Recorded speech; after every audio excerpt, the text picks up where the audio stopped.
I'm less depressed than I used to be, but I think that it's something that I still experience pretty often. I think growing up, I always just felt like I was really different than everybody else. I think that I didn't feel like I could relate to a lot of people.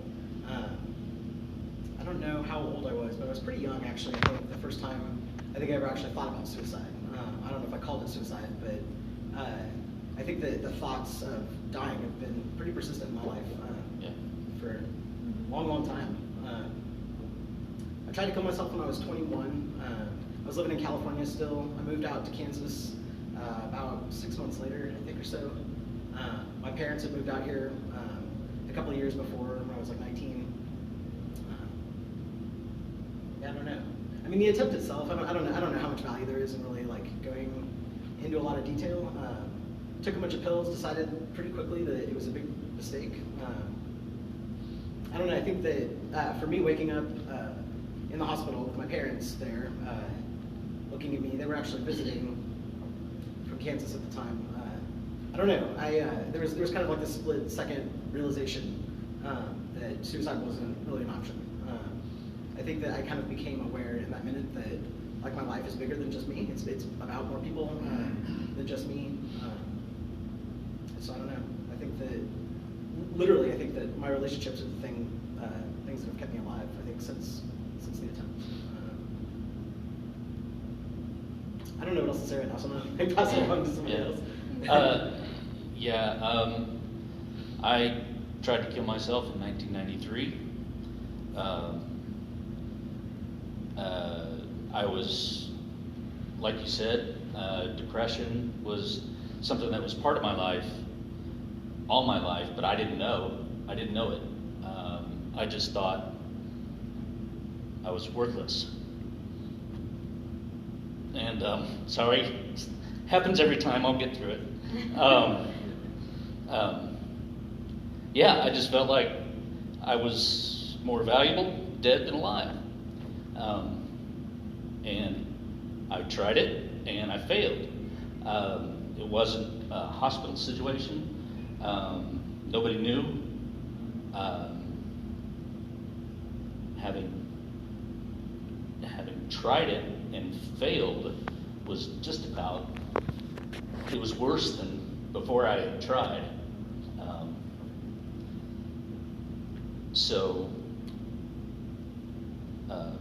My wife, there was none of this, why didn't you think of other people? How could you do this to me? No, it was just, let's get you better. And so she saved me. I spent the next 15 years being very angry. That's how I dealt with depression. And it's just been in the last few years that I've finally learned how to deal with it and be a human being, instead of just being depression. So that's my wonderful story. So I had a pretty different experience, I guess. I'm only 22 now, so my experience with depression has been much shorter. I think I know that my depression started when I was 15. It was the result of a trauma. It wasn't really like an innate thing. When I was 15, I was sexually assaulted.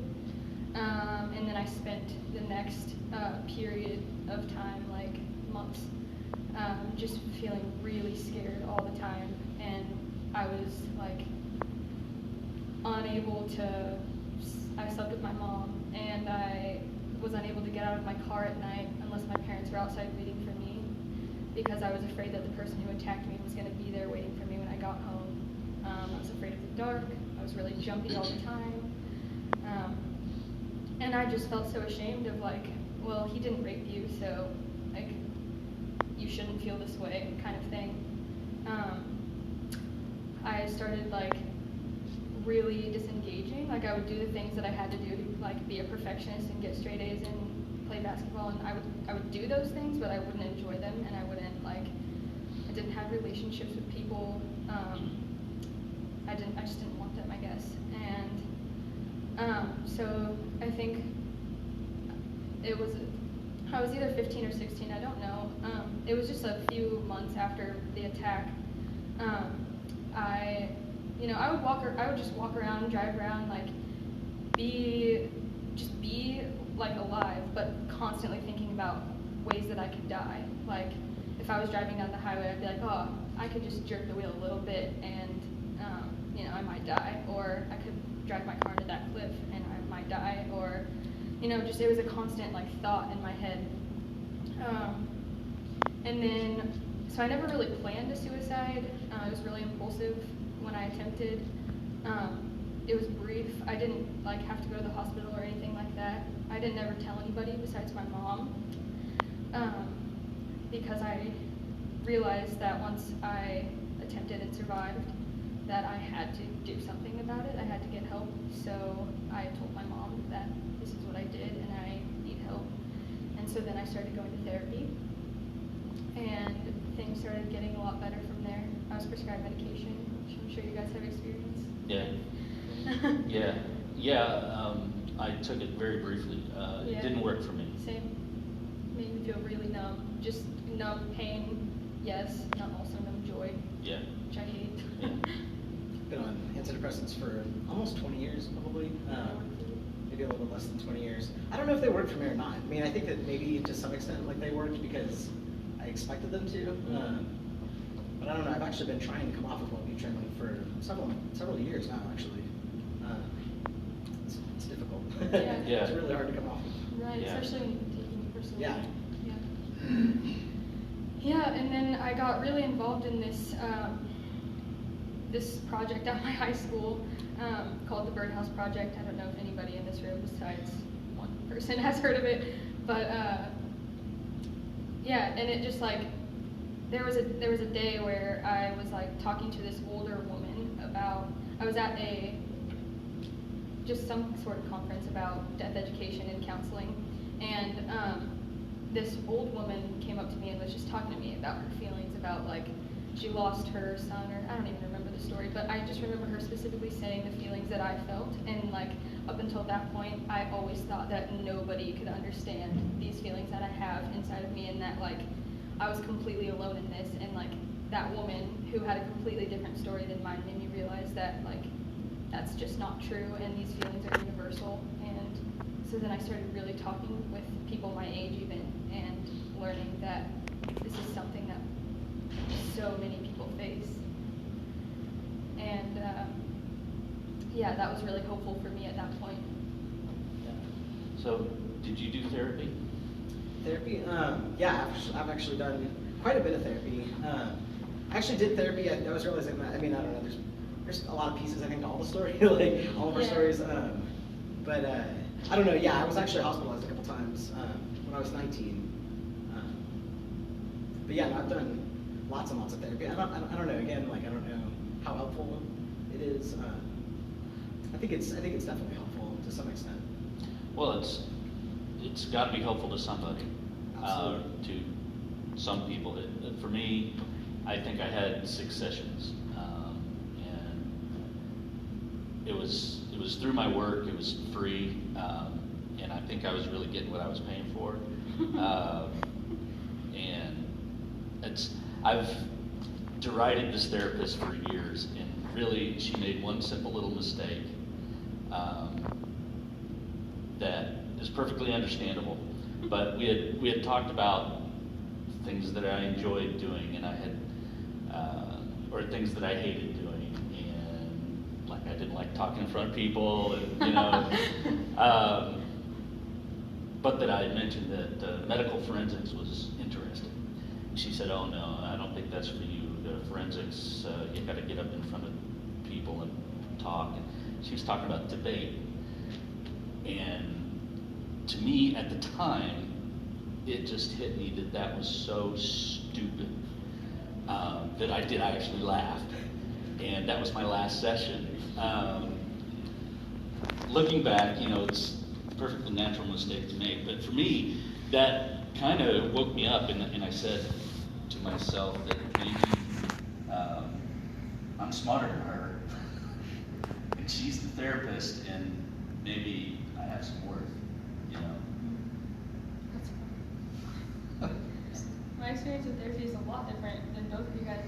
I've been going to therapy pretty consistently for like 7 years since that incident. There was 1 year that I wasn't going to therapy, and that year was probably the worst year of my life thus far. But that's like one of the things that really does, for me, make a difference, which is why I want to be a therapist. Absolutely. Yeah. Absolutely. And I've had really good experiences with therapists too. I've had really terrible experiences with therapists, Yeah. but I mean, which is actually one of the reasons. I mean, I do social work now. Actually, work for KU for the school of social work. I basically drive around the state training mental health case managers. And my main motivation for wanting to do that is because I think I've had bad experiences and good experiences, and I think that the difference between really finding somebody who is going to take the time to listen to you and really like hear what's going on with you, and not kind of give you like simple like pad answers, just kind of go running to feel better or something like that. Right. Yeah. Which might be true, but Yeah. it's different for everybody. So I don't know. So I mean, I don't know. I feel like I'm so nervous. Is this microphone? I'm just like, it's all good. Yeah, I feel like it's just blank when you're like, not a therapist. I'm just like, yes. But yes, it has been really helpful. Yeah. That's for sure. I had one therapist that told me that I should probably get used to feeling alone because I am not like most people and probably going to be alone for the rest of my life. And I was like, okay, well, I'm never going to come see you. Yeah, So. Well, I don't know. I mean, I guess I can see how somebody might take that as a positive reinforcement that embrace your weirdness or whatever. Yeah. She basically told me that I was too emotional to have relationships. And I was Yeah. like, great. And that's not helpful. Yeah. But most of my therapy experiences have been wonderful. I don't know where to go from here. I think we just cracked. I actually do know. Yeah. So I that happened, and then I went to therapy, and I started getting better and started getting involved in this project that was really meaningful to me. And then I was like so naive, and I was like, man, I'm never gonna feel that way again. Like I thought that things would never get better, but now I just know that I am never gonna feel suicidal again. Like that's just not gonna happen. And then I went to college, and I played college basketball, and I just like one thing after another. I mean, they were big things. Like just the circumstances of that year were so horrible, and then I did get to that place again, and I was like, holy crap! Like, didn't ever expect to be here. So then I was, thinking about suicide again. I never attempted. I remember like being. I remember going for a run on this really dangerous road. This was in Fort Scott, Kansas. So, and I was just being I wasn't using my runner's etiquette. So if that's the closest that I got to any sort of attempt, but it wasn't. I don't think I would call it that. But anyways, I definitely just wanted a car to hit me. But then I remember bargaining with myself, you know what, Erica, you thought that it would never get better before, and it did. And so get through this year, get help, and if you still want to die in a year from now, then you can. I remember telling myself that. But then, and that's just what I don't know that I would have kept that bargain. I guess I think it was just what got me through that moment. But after I finally got finished that year at Fort Scott, and it got better again. But now I know that this battle, it is mental illness, and it's something that we are gonna have to. Well, I am gonna have to deal with for the rest of my life. It's just a.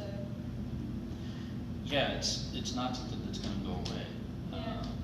It's always there, whispering in your ear that you suck. Why would you do that? Shame. Yeah, and everybody kind of has that voice more or less, But I think if you already suffer from depression, that you listen to it, and it carries weight. That's for me. That's what it was, and I have learned that that's what it is. Yeah. And so you do bargain for time. You say a year or a day or just 5 minutes. I'm just gonna get through the next 5 minutes, and then we'll look at it from there. Yeah. Absolutely. also think just like surrounding myself with people who are more willing or more likely to counter some of those messages has been like really helpful for me. I think about like, I mean, specifically my partner, sorry, I'm probably actually sitting here. But I mean, a huge support. I mean, I think that, you know, somebody who like knows me really well, but is able to like, I don't know, kind of gently like challenge some of those like thoughts, some of those ideas. Because, I don't know, I think left to my own devices, I can spiral downward like pretty quickly. I can, you know, just really go to these places in my head where, you know, I'm picking out all of the different like ways that I'm not like everybody else. And kind of really like alienating myself and kind of like, I don't know, really kind of trapping myself in this little box. But I don't know, I think that having other people around me to actively like counter some of that stuff and you know, kind of point out the ways that like I'm cool or I you know, I contribute to the world or you know, maybe ways that like their lives are enhanced by my being around, you know, kind of a thing. That makes a big difference to me. Yeah, I think it's like that. I mean, I feel like my answer to like, what are we doing here? What is our purpose? I think that the answer for me is connection, and like, even if it's not somebody who's there to challenge, like, well, this is what I love about you. Like I have a group of friends who really struggle with the same kinds of like just this depression and like these suicidal thoughts, and it's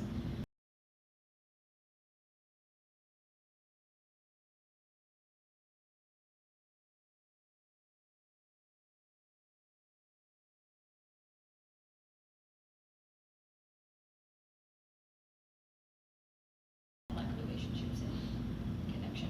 Oh yeah, yeah. Like I said, my wife saved my life, just by being there and not being threatened by it, not afraid of it,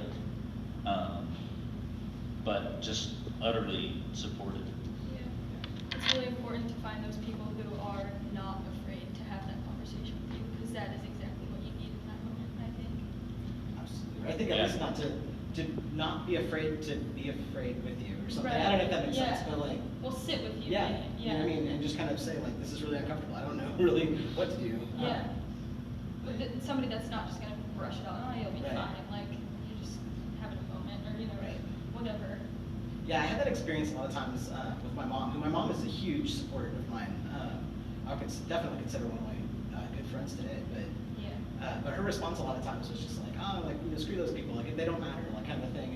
And I think that, I mean, it's like it does matter though. I mean, it does, like, you know, other people's, you know, opinions of you like matter, or you know, I don't know, just the way that you perceive the world perceiving you matters. Yeah. Yeah, no, I know what you're saying. It's like, it's not what they're thinking. You don't know what they're thinking, but it's what you think they're thinking. Right. And it does matter.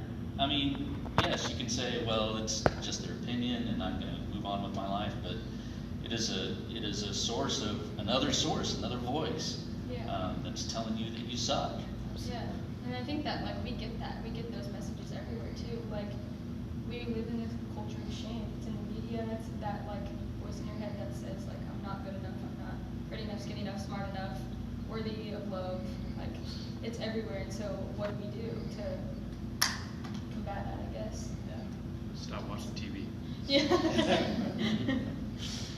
Well, and you're exactly right. And I've told myself that many times, that I need to just stop watching TV because that's where it all comes from. It's not all, it all comes from here, but We're being told over and over again. Like, Yes. You see all these super attractive people, like, Exactly. being super successful in all these different ways. Like, you see someone else's definition of success, like, right. and then you see all the people around you, like, kind of like, or trying to follow those idols, you know. And I don't know. Like me personally, like, I don't think money's no real incentive to me, you know. Like, so I don't even like care about that, you know. But like, I was just talking to Eric about this the other day. Like, the problem is like, I worry more about what the people, my friends, think about me, like living a different lifestyle that's not the common path, you know. Like, because to me the common path just seems boring, you know. Like, and I think that's really the problem. Like, I think suicide isn't really the problem. It's more of like a side effect of the problem. Like, the problem is really like the lack of community. Is like there's a lack of connection around us, which is just as much of a necessity as food and water. You know, like. Yeah, I agree. And sometimes I find myself kind of wallowing in that difference, you know, Yeah. that I'm going to be so different, you know. But that voice always comes back and says, man, you are so weird. Just Yeah. stop it. Well, it sounds like I think it is like it sounds like there are some people who are like just trying to be normal or what like society perceives as normal, and they can't be because the expectations are too high. They're impossible. So there are that set of people who are trying to like follow these impossible expectations, and then there are people who are like, I hate that. Like I don't want to follow that. I want to live my life, but I'm gonna be judged for it. And like I think that's what Kate was saying. Like, so yeah, I mean, it really is like just really diverse. People's experiences are really diverse, I think. Yeah. Well, and why can't that just be a good thing? You know, that I don't really know where I'm going with this, but it's hard. Because we It's can't hard to talk be the about it. same, it's hard to be different. It's hard because we can't talk about it. Yeah. It seems like there's one path that's considered successful, and that's the problem. That's my problem. It's like I don't know. Right, because if you There's- want society to call you successful, you are exactly this thing. Yeah. If But you want to you- consider yourself successful, it's not necessarily that thing, but that's just you. That is one voice in the wilderness. Yeah, and I care a lot about what people's opinion is of me. I know I shouldn't have been dealing with this for a while. Like, I shouldn't care at all, but I do, you know. Yeah. Yeah. I think that's human nature. Yeah. Yeah. How do we beat that? Well, that actually kind of makes me think of another question in talking about media and TV as a potentially negative thing. Are there ways that social media in general, like Facebook or Twitter, like those types of things, are a negative thing? And then on the other side of it, are there ways that those types of media can actually be positive and helpful? So I've had this conversation recently with those people over there. When we were talking about how like, I don't know if it's this way for everybody, but like for me in particular, I'll get on social media and like really compare myself to other people because social media, I mean, is really deceiving. Like we put our happiest moments on social media, but like, so that was really distracting. So like I think that it can be really difficult if you are like a person who will compare yourself to other people. I also think that like things like Tumblr, I've heard really horrible things about people's Tumblr accounts just being really negative and like almost like encouraging suicide and self-harm, and it's really strange. But then I also think that like social media, I mean Facebook has that fun feature now where you can report suicidal thoughts or posts, and like support will be offered to you at that point from Facebook. I think that's cool.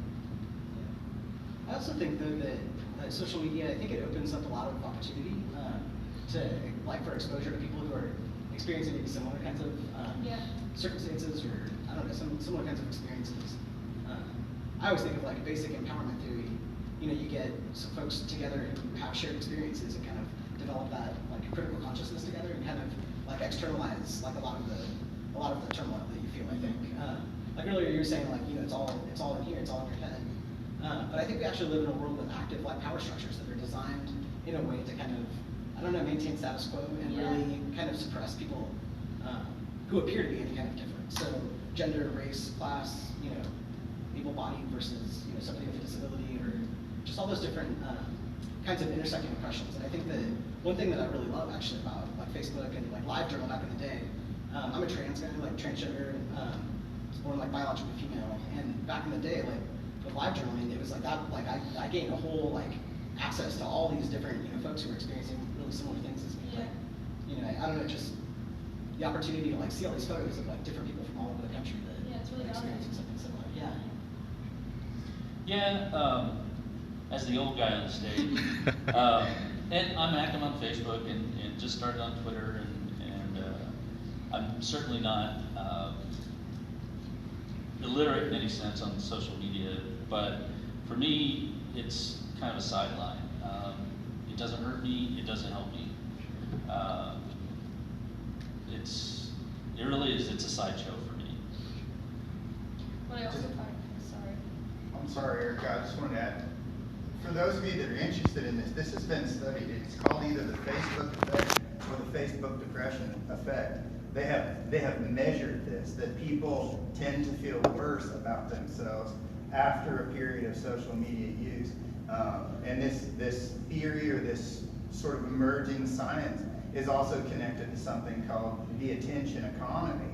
And so if you get on and in your life you've got 3 baskets of laundry and 2 needy children, and perhaps you're facing a layoff at work, and you see your best friend who's jumping off of waterfalls in Costa Rica, like there's this deficit of attention you're getting, there's this economy where they're earning some value by the attention they're getting, and it's been measured. People tend to feel worse because not in all cases, you read some very good ones, but I mean, this is not a unique phenomenon. It's been measured. Well, yeah, and I think people kind of assume it's a zero-sum game, you know, where if they're getting attention, that's attention that I'm not getting. But you feel it. And that's where that vague Facebook post comes up, you know, it's like, well, that was a hell of a thing, you know, and you just leave it there, you know. And so you draw that attention to yourself, you know. But yeah, yeah, sounds right. It totally makes sense. Oh, go ahead, sorry. Go ahead. Oh, you get the thread here. I was gonna say, it totally makes sense. Like, if you get on Facebook, everyone has their best moments on Facebook. Like, you don't see the guy after he jumped off the waterfall, he's like still really depressed. You know, he's in Costa Rica for a reason, because he like can't stay in one spot. He needs a constant adventure just to like keep things alive, you know, like, because things get boring real quick, you know. Yeah. So, question for you, I'm sorry, I don't know the name. Ken. Since I'm probably the same age, I'm an old guy. And then a question for the group. First, can you talk about the transition from 15 years of anger to a better space, and what that entailed, and what changed in your life or your daily pattern? And then secondarily for the group, is there anything about making, designing, creating, whether it's woodworking or an organization or anything, art or singing, is there anything about making, design, something around passion that you guys have found to help you? It could be sports too. Yeah. I was that road rage guy, you know, and traffic drives everybody crazy. But I was just so mad at everything, and that was such a source of fuel for this negative voice. That I described it to my wife one time as just the demons are circling, you know, all the time, just hit me all the time. And then I just realized that I was just trying to kill myself in a different way. So I started paying attention to my anger. What made me angry, and why, and how did I feel when I was angry, and how did I feel when I was not angry? I started meditating. I don't follow any particular school or method. I just more just mindfulness. I pay attention, and actually in traffic, something very specific that I do in traffic is I will invite people to cut me off. If I see somebody coming up in the mirror, I'll slow down and give them room and say, please come on over. And if you invite it, then it doesn't make you mad. So I kind of play tricks with myself to defeat the anger, and I still get mad. You know, it's still a gut reaction. But being mindful of it helps you to realize that it's a thing that will pass, and it's not his fault that you got angry. It's your fault that you got angry. It's his fault that he cut you off, but you don't have to get mad about it. And as far as the creativity goes, I love music. my whole family plays instruments. We have about a 19-piece band every Christmas that we play music, and so that's my creative outlet, and I love to write as well. I actually have tons of creative kind of things that I do. I actually kind of become like pretty obsessed with something for a very brief period of time, but I'll do it for like 20 hours a day sometimes. Like, I'm actually not exaggerating. Vanessa can attest to that. But I don't know. I mean, I love to juggle. I've done that for like years and years. I got really obsessed for a little while with playing the tin whistle. Got really obsessed with playing the quarter. I do all kinds of stuff. I mean, I go ride my bike really obsessively sometimes. But I don't know. I was actually thinking about that earlier. I was trying to figure out like, well, how do I stay alive? I don't know what I do other than like relationships in my life, which I think that's a major part of it. But I think I do thousands of little things like that to distract myself. I think just to kind of use up the time. And kind of what I realized is actually that like all the time that you spend doing those little distractions, it's like those make up your life. Like those become like the things that you do. Like I don't know. It's like that silly, like, or it's not silly, but like the one day at a time kind of thing. I mean, 1 minute at a time, like you build up like other ways of being in the world. I guess I don't know. And I think that for me, I mean, actually being creative, it's interesting that you asked that. Like having a lot of creativity or doing something really artistic has I don't know, just it fills that. I'm not gonna say it fills that void because that's not true. That's weird to say, but I don't know. It makes a big difference for me. I don't know what it is about it specifically, but Well, it's joyous. It's like doing something that you're passionate about is that mindfulness. Is that you're doing that. Yeah. And that's all you're doing is doing that. And that's awesome. Yeah, I am lucky enough to I figured out what path I wanted my life to be on, and so I'm in school now. I'm in the master's program to become a social worker, and I'm going to be a therapist, and so I get to I get really involved in things, and when I do that, I just don't ever stop. I barely sleep. But so I volunteer at Suicide Hotline now at Headquarters Counseling Center, which many people in here also volunteer at. And actually, that's where my internship is now for my master's program. I really love, like I said, meeting with hanging out with my friends. A lot of my friends are musically talented or just musical, and I really love doing that and being around them when they're doing that. I love taking pictures. I love going just exploring nature, and I go out to Clinton Lake to the dog park and just hiking the trails and I don't know, doing those kinds of things. It used to be sports for me. I played basketball my whole entire life, literally the whole thing. And then I couldn't do that anymore because it was a trigger for me. So I had to find other ways to stay active. So I do yoga frequently. I play sand volleyball a lot. And I think the most creative thing I probably do is just taking pictures sometimes. So I'm glad you mentioned triggers. I found myself kind of scoffing at the whole trigger thing, trigger warnings and all that. I thought it was unnecessary. But then I actually, just recently, I was watching something and it had a very realistic suicide depicted, and it really, I was triggered. I mean, and that had never happened to me before. So I think trigger warnings, I don't know, I still think we go a little overboard with them, maybe, but I think they're an important thing. I don't know, I just wanted to throw that in there. Yeah, triggers can be, I think they can vary, in severity. So I've been triggered before, to Fort Scott, but also to when I was 15, sexual assault. And actually recently, I was really triggered. Man, it was so powerful. I thought that I was 15 again. I was in that place. It was just so. I've never experienced a trigger that powerful before, and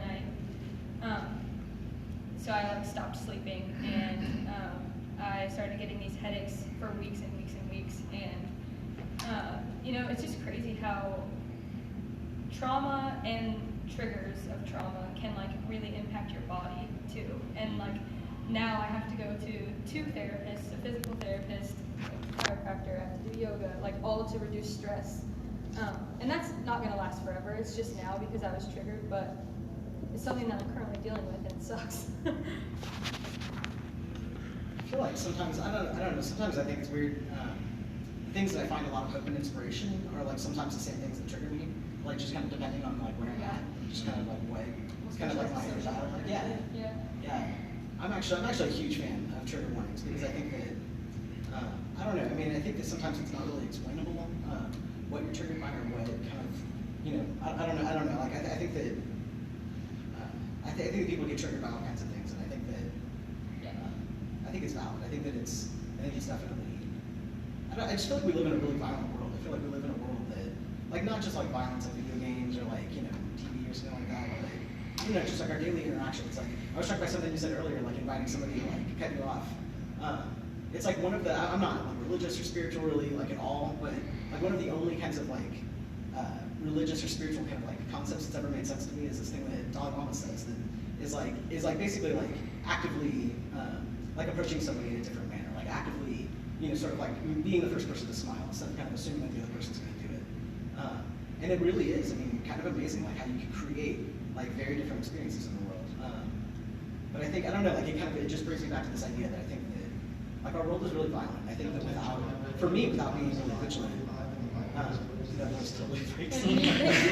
Yeah. But I feel like in some ways, like without being pretty vigilant of like guarding myself in some ways, and I don't know, like I think a lot about like psychology of living on a dying planet. Like I think about like the fact that, you know, we're nearing the end as a human race, and I feel really weird for saying that because I feel like I'm some doomsday like person. I don't know. I mean, it's just thoughts that I have. I mean, and like the thoughts are meaningless, and they're also, you know, extremely powerful. But I think that I don't know what not to think. I guess triggers. I mean, I don't know. I'm often struck by the concept of violence, and I think that personally, I think anything that can kind of soften that blow amongst ourselves, then I think it's better. Yeah. Sometimes I think that just comes with acknowledging that, you know, what I'm thinking about, it's not, there's nothing wrong with it, but, you know, maybe just kind of like putting it out there for, like, hey, this might be upsetting to folks. Because I think that is kind of another way of mindfulness. It's another way of, I don't know, just kind of being aware of, like, our influence on everybody around us. Well, we're kind of getting close to the end of our time. Before we open it up for questions, if you could each maybe go around and say something that continually and powerfully provides you with hope in your life, and something that really gets you through the dark times. So for me, I think I've said this already, but it really is just like my connecting to other people. Like I said, I have one group of friends. It's like there's like 18 of us or something, and a lot of us are like geographically separated. But so we do have a Facebook group that we can like post in just to be like, hey, this is what's going on in my life, whether it's good or bad, and we all just are in the know, I guess. But also we get together, like physically get together, and you know, we meet with an intention, I guess is what we call it, and we're just like able to talk, like be real and vulnerable and honest and supportive of one another. And I think that is something that really keeps me hopeful. And then also just like reaching out to people. I don't know, I think for me it's all about people. Yeah.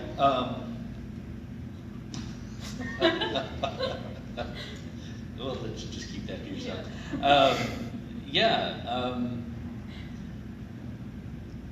My wife, I know that I can always tell her I'm depressed, and she knows what that means. And she doesn't say, oh, well, you know, you'll be okay. She just acknowledges it and says, is there anything I can do for you? And I always say, no, I'm just depressed. And it'll pass, and it does. I think the mindfulness is the thing that really keeps my head straight, is that I know it will pass. I know what it is, I've learned to recognize it, and I know it will pass. I think for me, I mean, I think that definitely like people. I agree with both of you. I think that, I don't know, it's not even so much that, I'm trying to think about that. It's a nice light question, but like, you know, people. You know, just,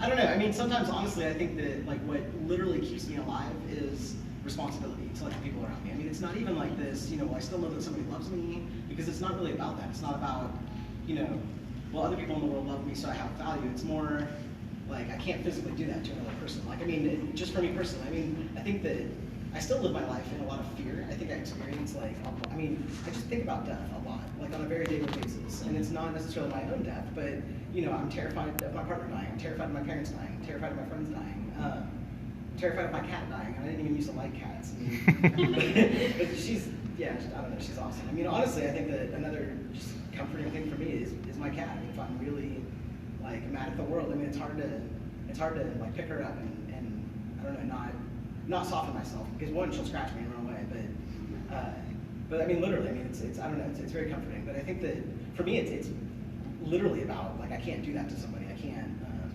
So it's not always really a happy thought. And sometimes I feel really angry about that. Sometimes I feel like, you know, I kind of wish the people in the world didn't love me, or didn't care about me, or weren't going to be impacted by me. Because I mean, I think about death a lot. You know, I think about not so much killing myself. I don't have a plan or anything, but I don't know. It wouldn't be the end of the world if I crashed my bike. You know, I don't know. I have those thoughts a lot, but literally, I mean, the thing that keeps me alive is just responsibility. I can't do that. Yeah. I think that's true for a lot of people. Yeah.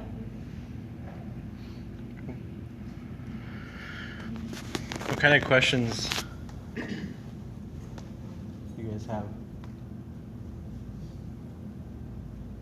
You want to talk a little bit more about mindfulness?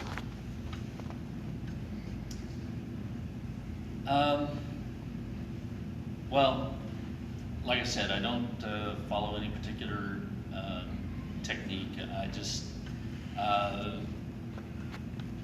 focus on the breath,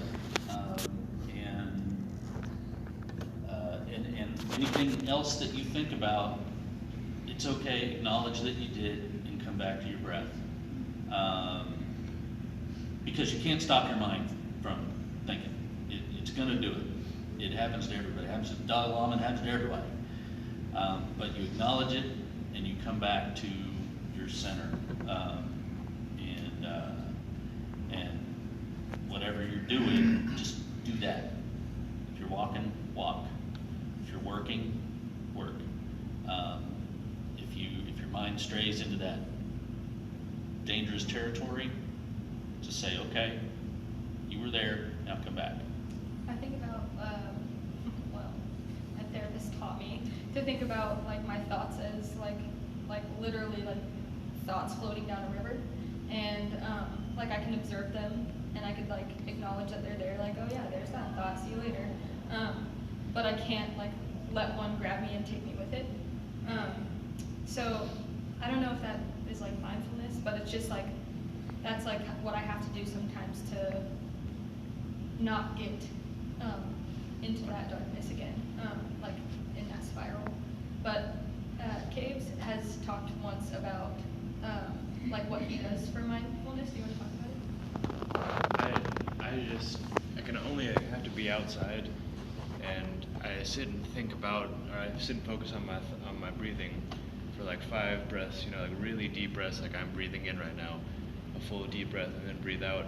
And after my mind is completely calm, then I just listen to everything I can hear, like all the birds. Like that's why I have to be outside. Like inside, there's no real sound besides air conditioning, you know. So I have to be outside and just listen to all the different layers of sound, like all the crickets in the trees, like everything. And then I just listen for as long as I can, and that's like really quiets my mind. And what's important is like it's not a failure if you can't be mindful for more than 2 minutes. Like just keep trying. 2 minutes would be. That's a long time. Yeah.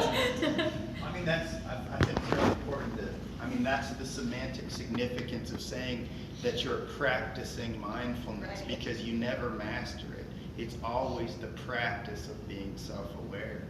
And sometimes it's no more than 20 seconds, and sometimes you have those great runway but it's always a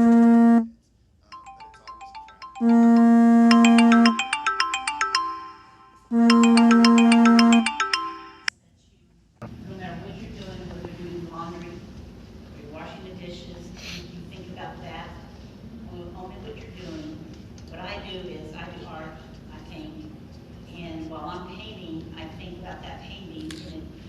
away everything outside of my world. And I mean, if you can find one thing each day, you know, to get you through it. I mean, even, you know, like laundry, which I hate. But I mean, you know, I'm sitting there thinking about that and try not to be thinking about anything else, think about having to fold those towels or whatever. Things like that can even be part of mindfulness. Even if you talk to yourself, like, I am pulling the laundry out of the dryer, I am like putting corner to corner. I mean, just like literally talking to myself. Yeah, because if you're in that really dangerous cycle Yeah. in your head, then if you can at least just get off the subject.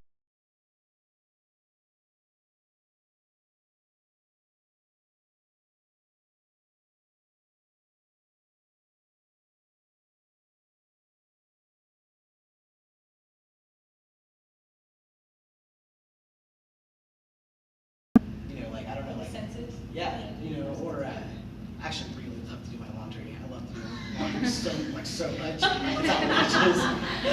But no, I mean, like, stuff like that, just being really aware of, like, you know, I mean, even like tweaking out for me in some ways and like getting like the folds of my underwear like all exactly like identical. I mean, it's outrageous stuff, but it's literally. I do the same thing. Yeah, I feel like I just spend like a lot of hours of my life just biding my time. Really, I mean, that sounds like a sad existence, but I don't feel that way. I mean, I think it's literally, it's like what I said earlier. It's like those moments become what should I do?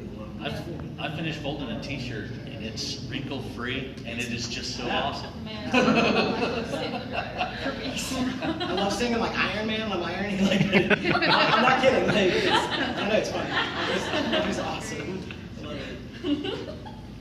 But it's stupid things like that. I mean, like, I don't know, just yeah. May I ask another question? Especially for those of you who have these roles as counselor or on the hotline. So you've all admitted that you have this depression. How do you deal with people who have that depression that's exacerbated by some other, perhaps life-threatening, life-changing illness, some other circumstance in their life that just compounds their depression? You know, how have you dealt with that, or what have been your experiences sort of trying to lift those people out of those darknesses? I don't know. I think that actually mirrors my experience a lot. I think that for the most part, I mean, I think that being in distress of any kind is usually due to some other like overwhelming external like circumstance. So I don't know. I don't know. For me, it's never like I guess I've never really thought about it in terms like that. It's never really like the circumstances of somebody's like depression hasn't really ever like bothered me. I think I mean really just focusing on the feelings of the person. Yeah, it's really all about like, yeah, it's really just like you give them a safe space to talk about what it is that they are feeling and like I don't know, just like let them express themselves and really be validating of like what they're saying and like how they're feeling, and then do what you can to pull out hope in them. And if like even if that just means like that they, I don't know, I guess that they feel better after talking about it. It's a hard thing. I guess it's really circumstantial and just like situational, I guess. I don't think that answered your question. Yeah, I certainly hope you didn't hear me minimizing your own experiences with depression. That wasn't what I intended to do at all. I hope that No, that's what came No. across. But I mean, it would be really difficult to live with like an illness or like something that is debilitating that is out of your control, and it's not necessarily like an emotional thing that and it's not like a trauma that happened. It's just something that you have to live with every day. Like, I guess that's all you can say to somebody is like, wow, I can't imagine what that would be like for you, and you just hope that you can talk to them for as long as they need to, and hope that they're talking to other people that are close to them in their lives, and ask them what, you know, kind of like what you guys have asked us, like what do you do to stay alive, and what helps you feel inspired if that's something that happens to you. I don't know if that was a good answer. Excellent. I think that's about the end of our time.